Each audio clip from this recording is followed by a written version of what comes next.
Hello, good evening all. How is everyone tonight? How goes it? Okay. So we're going to start the chat off. We've got Age of Empires ready, but it'd be really nice tonight to talk a little bit about Crohn's to start with.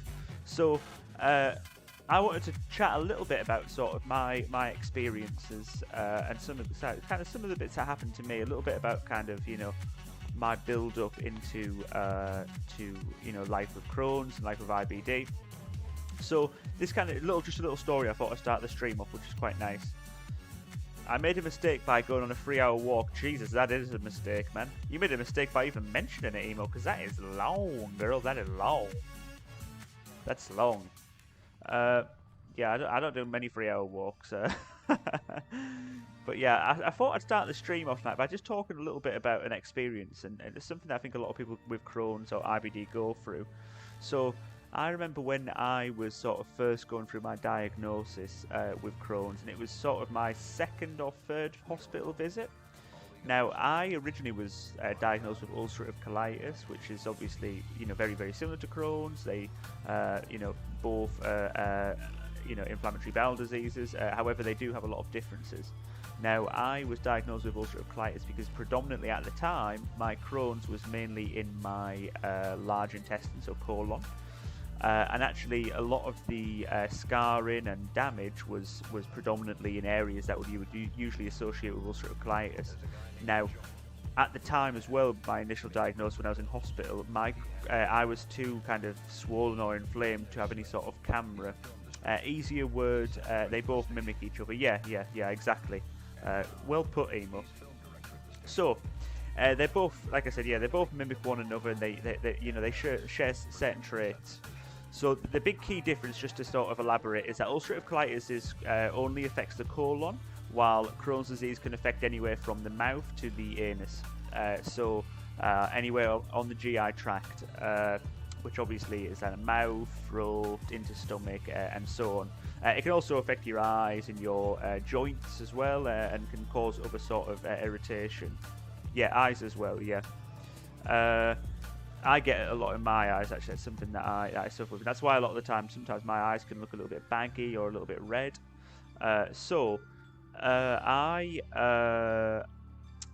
I initially was diagnosed with ulcerative colitis, and one of the reasons was because a lot of what I had at the time was very, very similar to what they would associate with just ulcerative colitis.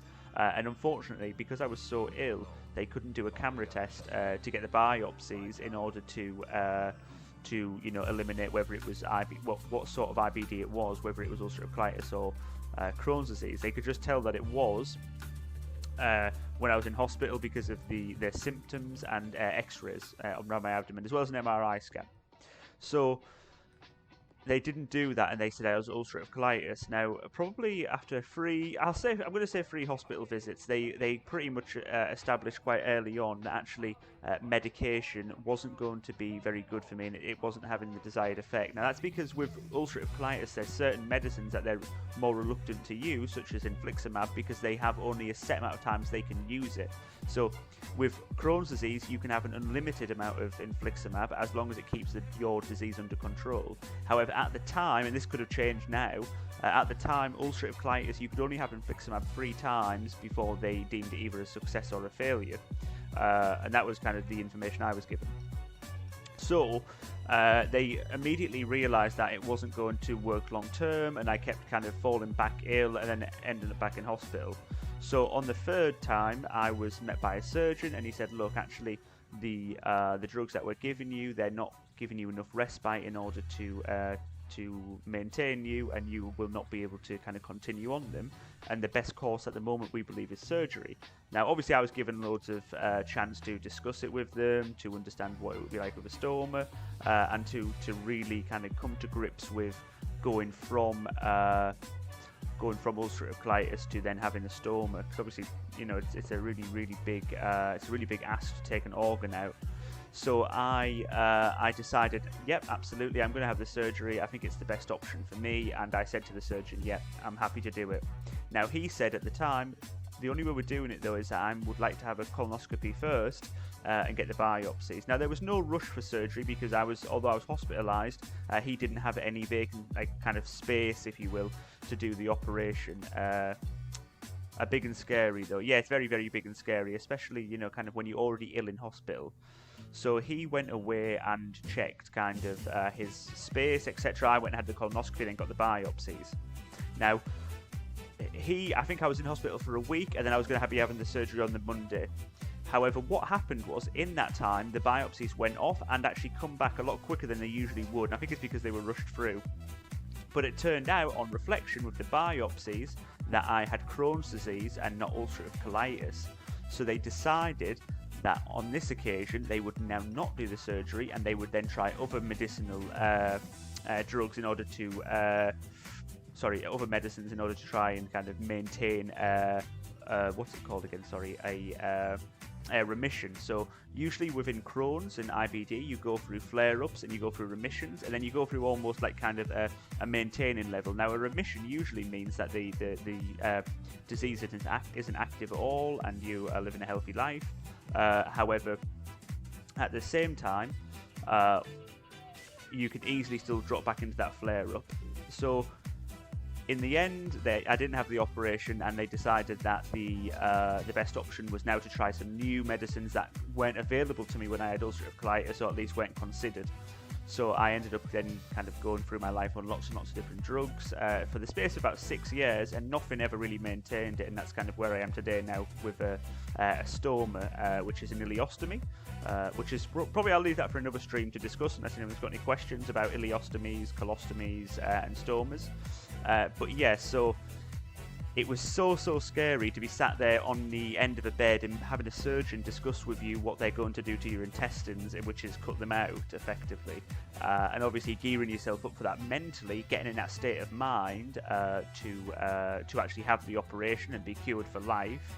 I actually slipped into a really deep depression. Now I felt kind of such an inspiration. Thank you very much, Emo. I'll try and be that inspiration for you, my dear. But yeah, so to go through that big commitment of saying, yeah, I want surgery, I want to do that, getting yourself ready to go into a theatre, be put under anaesthetic, have your intestines taken out, and then wake up in a very, very difficult position. That's a huge mental ask to do to someone.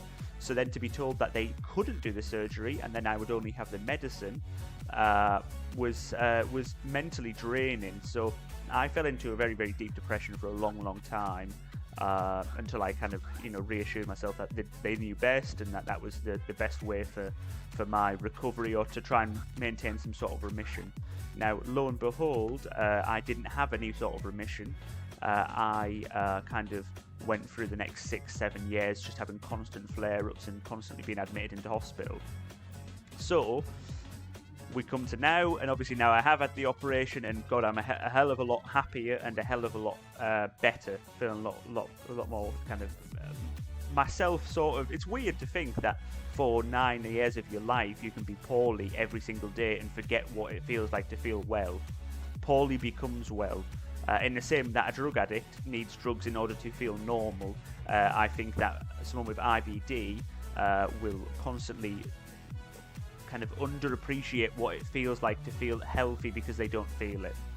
But yeah, that's just a little bit about me tonight. So I thought I'd start it off with a little bit of story about sort of my original diagnosis and moving from Crohn's to ulcerative colitis. A little bit about me.